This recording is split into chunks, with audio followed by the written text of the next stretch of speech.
It is said to be a modern-day gold rush.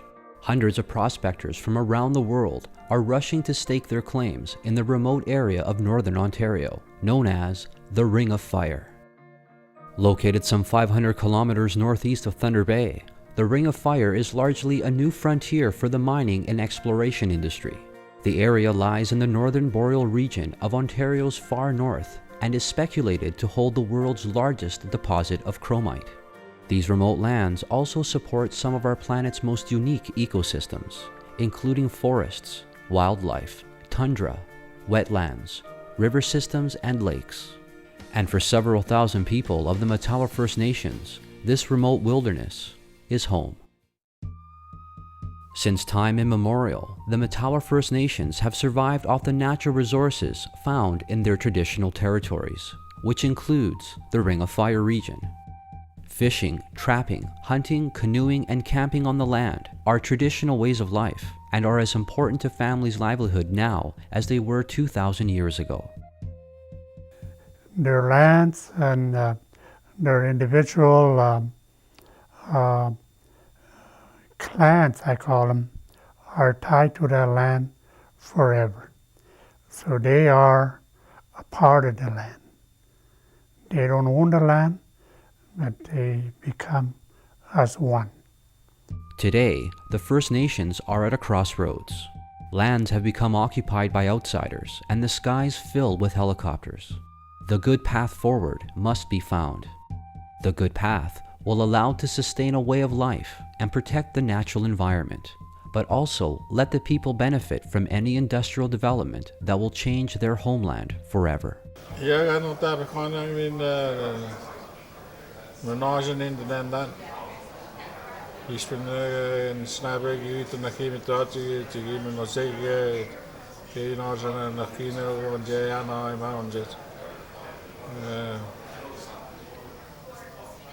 Bartender de bartender nog hier nog pigi maat zeggen Ring of Fire je gaat ik dat ik nog hier aan je taban mi kan dat is zo zeggen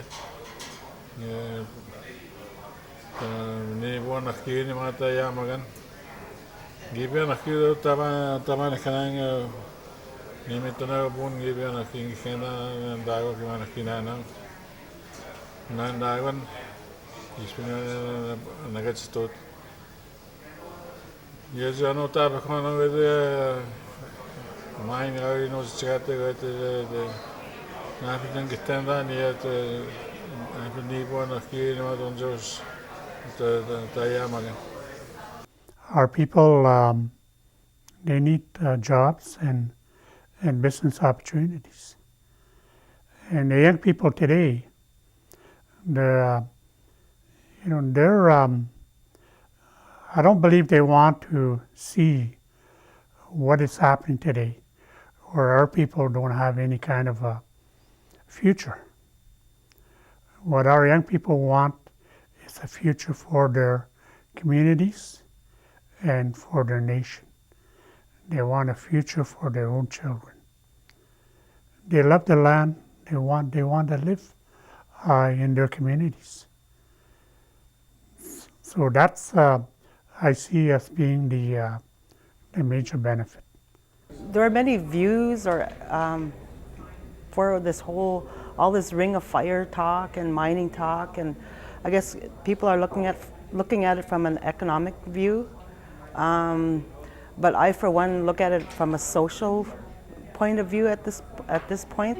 For many Matawa First Nations people, the potential of the Ring of Fire has brought new hope. New industry and its associated infrastructure mean opportunities for employment, business development, and improved access to the world.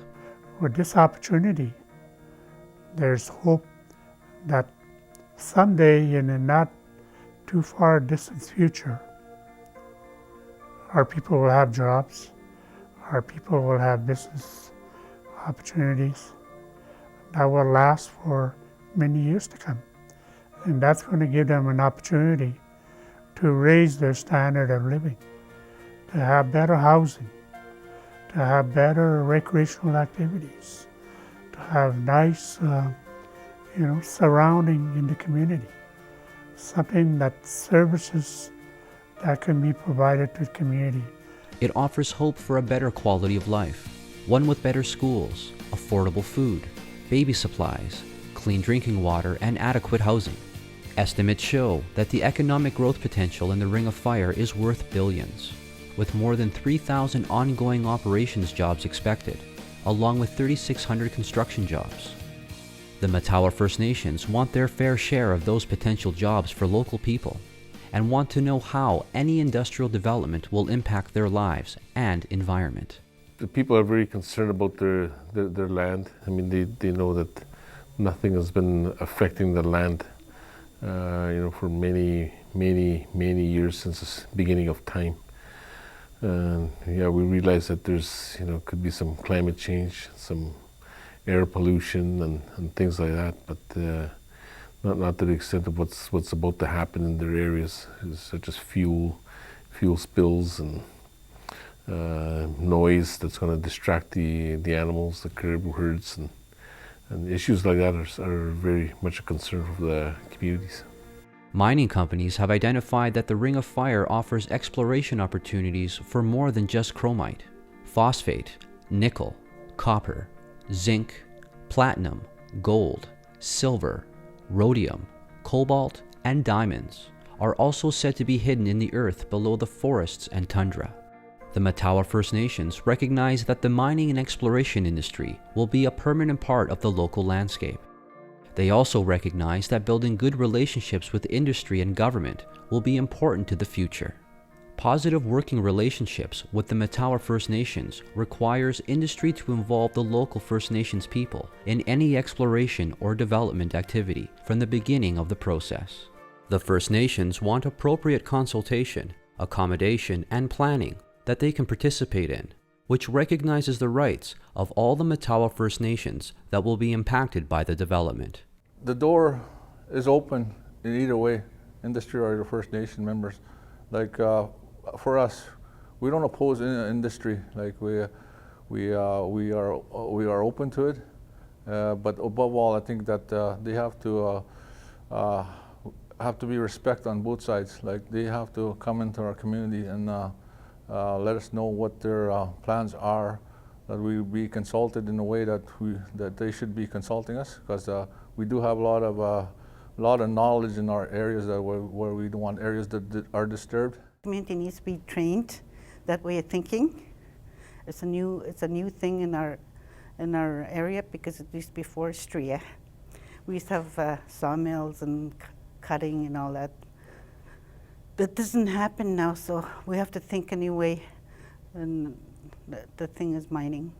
With those industries that are coming, they could help us, it could help us with our, to educate our kids. It means opportunities, benefits, and prosperity for our community, and employment for our community members as well too, and some things that we look forward to in the near future.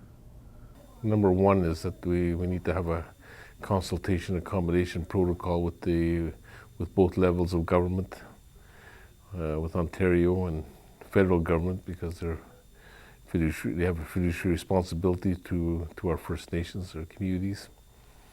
And then the second issue would be the process funding that is needed to conduct our due diligence, so we can start making some rational decisions. The Interim Minerals Measures Process is a how-to guide that was developed in 2009 to improve communications and relationship building between industry and First Nations. It endorses an approach to development that ensures community members are involved in the entire process, and was developed by the Matawa First Nations Technical Committee, a group comprised of members of all 9 Matawa First Nations. In addition to political work, the Matawa First Nations are building capacity in many other areas to ensure maximum participation in potential developments. A Ring of Fire coordinator and secretariat have been established to ensure the voices of the Matawa people are represented at the industry and government tables. Menashawan Development Corporation has been established to ensure that Matawa First Nations capture the full benefit of development in their region. The corporation develops regional partnerships for infrastructure and resource development related construction, while establishing and supporting local First Nation corporations, businesses, and joint ventures. KCETS has been launched to sponsor training services for Matawa First Nation members in key areas such as literacy and essential academic upgrading, post-secondary certificate programs, apprenticeship training and trades programs, financial support and assistance to individuals. These First Nations will come to us for assistance with projects in their communities, whether it be specific trainings like heavy equipment or pre-trades trainings. Also, the other thing that we offer with this as a new ACE SETA holder is academic upgrading. That's a big component and is a prime focus that we're working with right now. I see a lot of clients that want to come in to even just use our center here. They've got the access to computer, internet, telephone, fax service, photocopying, and also job search. We have a job postings on our board. The other items are help with their resume or their cover letters. Enforcing adequate environmental safeguards is an area that the Matawa people are most passionate about. This pristine environment is home to species and habitats found in few other places in the world. With development occurring faster than First Nations and scientists can comprehend, the Ring of Fire threatens an environmental disaster that could be irreparable. The Matawa First Nations Four Rivers Environmental Services Group is a new initiative that provides information and resources to help Matawa communities make informed decisions about the management of their natural resources. The staff provide expertise on the environment and the impact of resource development on traditional territories, while helping community members build capacity in the areas of water, land, and wildlife monitoring, as well as GIS data collection. There's a huge need right now for, an expanded environmental services line because of, the potential impact on Northern Ontario. With the potential of large-scale developments, particularly those related to mineral exploration. And there's a lot of talk of things like railroads, all-weather roads, mines, including large-scale open-pit mines, underground mines, and there's all this talk. And if these things actually come to be, the face of Northern Ontario stands to change entirely. What we want to see is all these entities kind of working together to a common approach with common objectives and common goals. Has to be the people first, the communities first. And so through these establishment of these different entities in different sectors, that our hope is that we will have a coordinated approach in terms of development that's going to happen in our territories. Work with us. We are willing participants, but we cannot do this without your cooperation. We need the resources to work with you, to help build up capacity, and be patient. Matawa First Nations are working as individual communities and as a region to find the path that will benefit everyone: First Nations, industry, and government. We welcome the opportunity to establish new working relationships with those who share our vision for a sustainable, prosperous, and mutually beneficial future in Northern Ontario. For further information, contact Matawa First Nations or visit us online at matawa.on.ca.